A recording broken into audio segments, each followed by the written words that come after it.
Hello everyone, I'd like to welcome you all to the Bell Automotive Collection.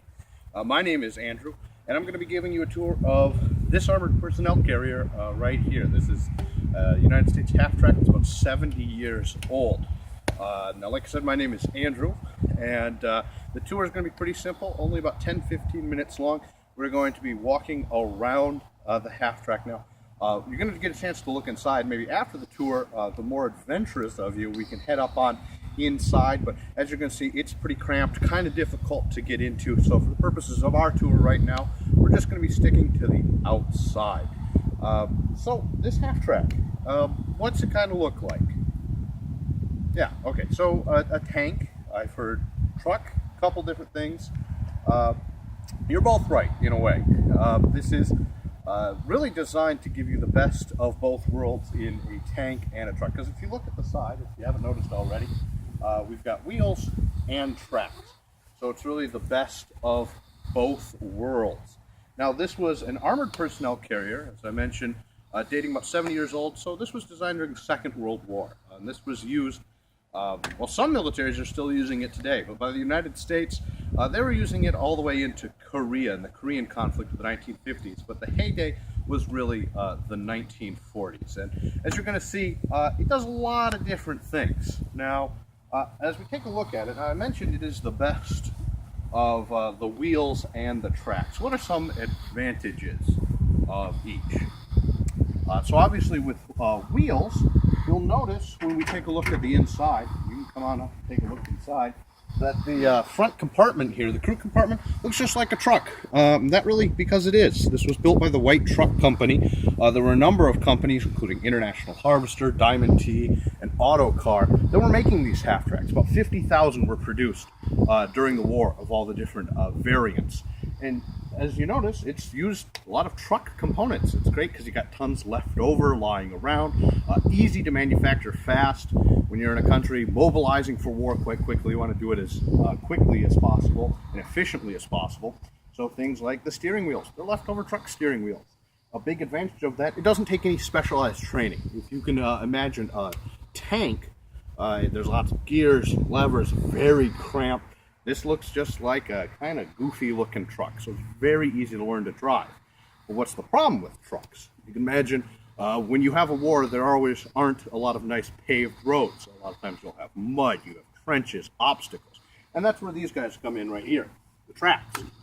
A track like this, now these tracks are made out of rubber. They have a metal core, so they give you a lot of strength, but a lot of grip as well. They spread the weight out. So if you can imagine, this is what the whole purpose of a tank tread is. You think about muddy ground or even snowy ground, just like a pair of snowshoes. It spreads and distributes that weight evenly over the ground so you don't get bogged down as much. So with the tracks in the back here, you get the advantages of spreading that weight because, as you can imagine, this is all armor plate. This is a very heavy vehicle. Unloaded, it's going to still weigh about 16,000 pounds. That's heavier than just about anything you're going to see on the road today. So very heavy and very small. It's only the size of a small truck. And this is considered light armor by the United States. So you can imagine the attacks of great big tanks that are fully armored, have an enormous gun. Those tracks are even more important. So the track system works pretty simply. This is a McCrease system, and again, it looks like a giant back wheel. It's going to provide power. And a lot of your steering is going to come from the front wheels.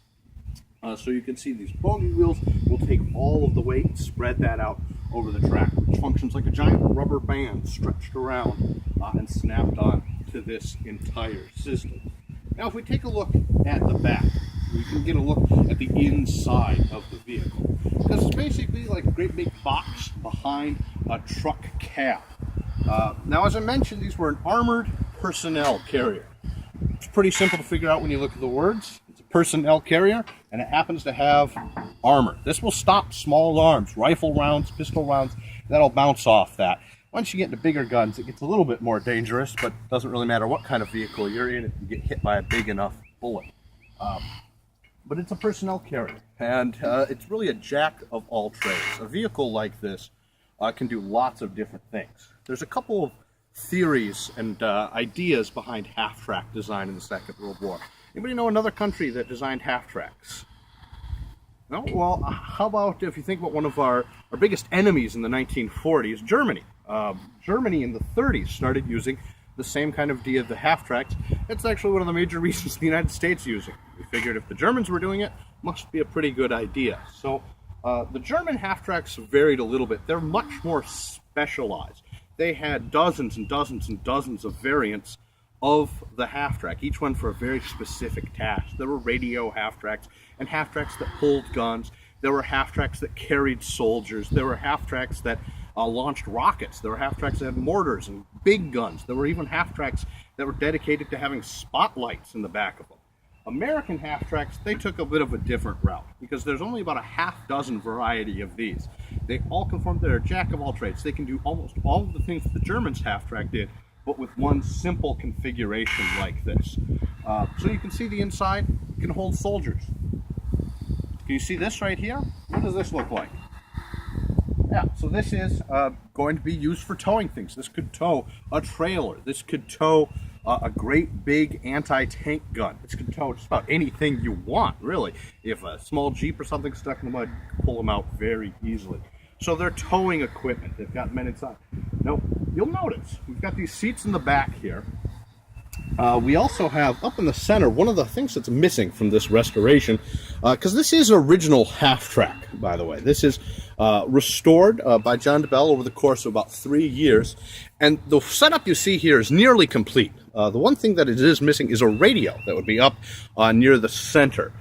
These were used as basically communications as well. You could communicate with other units in the field as well as the commander. As you might imagine, during warfare, communication is pretty important. Now, this restoration, one of the things you'll notice, pretty interesting sign on the back here. Left-hand drive, no signal. Now, that is an odd sign to have, not something you see a whole lot.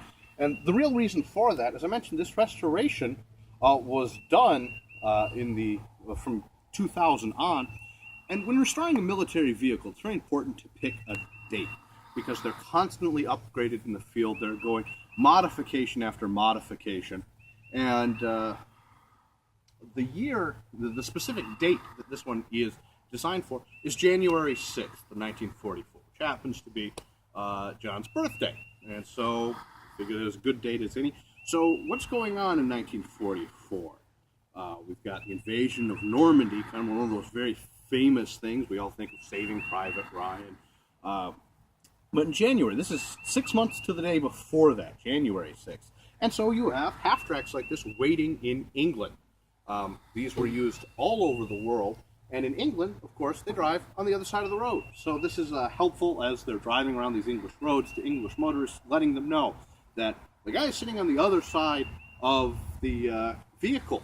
That would be considered normal in England. And there aren't turn signals or any of those things you'd see on conventional cars. You wouldn't even be able to see the driver's hand with such a kind of big, bulky vehicle like this. So that's a little bit off the restoration. Now, as I was mentioning, this is a jack of all trades. It can do all of these things equally well. Can you imagine, as we saw inside, and I'll open this door again, 10 soldiers fitting in the back with all of their equipment. It might weigh hundreds of pounds. Now, that is a lot to fit in one of these vehicles, but it certainly beats the alternative walking out in the open because, as I mentioned, this armor plate will shrug off small rounds. Soldiers really like these. You get to ride, you don't have to walk. It can do all of those different activities very, very well. Now, as we walk to the other side, since it was capable of doing so many different things, these half-tracks serve all over. Anywhere where the United States military went in the Second World War, you would have found these half-tracks. They were in places like Alaska. A lot of people don't realize there was fighting in the Aleutian Islands against the Japanese. They were fighting in places like the Philippines and on the Japanese islands, places like Iwo Jima, where the Marine Corps was using them. Of course, they were used in North Africa, places like the occupation in England. They were used in Europe, and all of the major military activities you're going to find half-tracks. These are really a workhorse for the American military. If you want to take a look on this side as well. Now, this side of the half-track is a little bit different. You'll notice we've got this great big pulpit. It's one of the things that they're calling this. This is armored plating. This is one of the last configurations. Since it obviously has, we've talked a lot about the defensive capabilities of this half-track, the armor and the ability to shrug off rounds. It has offensive capabilities as well. As most of you have noticed, it's pretty well armed. There are guns. There are two 30 caliber machine guns and one 50 caliber machine gun. So this half-track not only can pull things into battle, it can hold its own against other infantry, other light vehicles. You do not want to be on the receiving end of some of these machine guns, especially this M2 50 caliber machine. These 50 caliber rounds are quite large and very powerful at ranges up to and over a mile away. You can put rounds on target with something like that. There were a number of different configurations. This was actually the last configuration for the armament. Originally, if you take a look inside here, I'll get out of everyone's way so you can crowd up to the door here. There was originally a pedestal in the middle of those two seats that went up and had a machine gun mounted on it.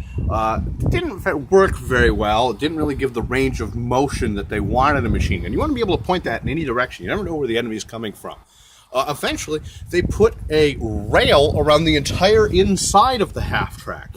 Now, what's the problem with that? If you've got 10 guys and all their equipment in the back, it's going to be pretty crammed. You do not want to be stepping on people as you move that machine gun all the way around. So eventually they come up with this pulpit design where you have a ring and the machine gun on top, and that allows that range of motion, but also you don't have to step on other people.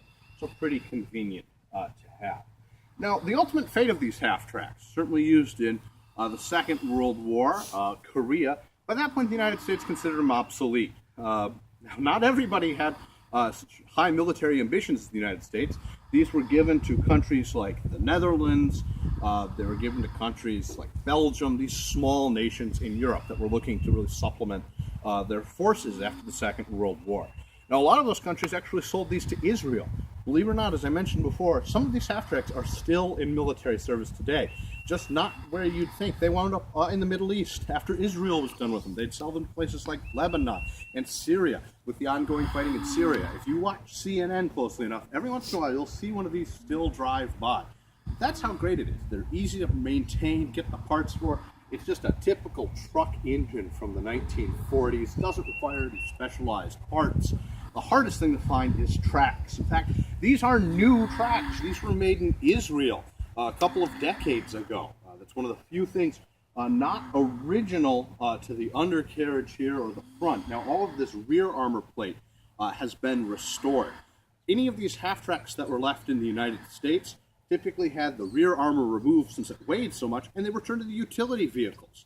You could use these logging. You could use them out in places like a lumber camp, but also places like mines. They were converted into tow trucks. There were thousands of them surplus, and they still saw a lot of use here in civilian functions as well. That's what had happened to this one before it was restored.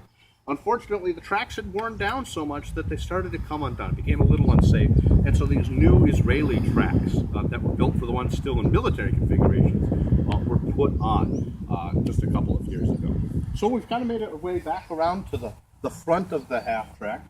So we've seen a lot of the different ways this half-track was useful. Like I mentioned, jack of all trades, does just about anything you want it to do. It was very important for commanders. If you were a military commander and had your choice of vehicles during the Second World War, you want someone that is not limited by where it can go. You want to be able to haul things with you, take troops right up to the front lines, drop them off into battle, something they can count on, something they can depend on. And commanders were doing that all over every theater of war during the Second World War. So, great relic we have here today.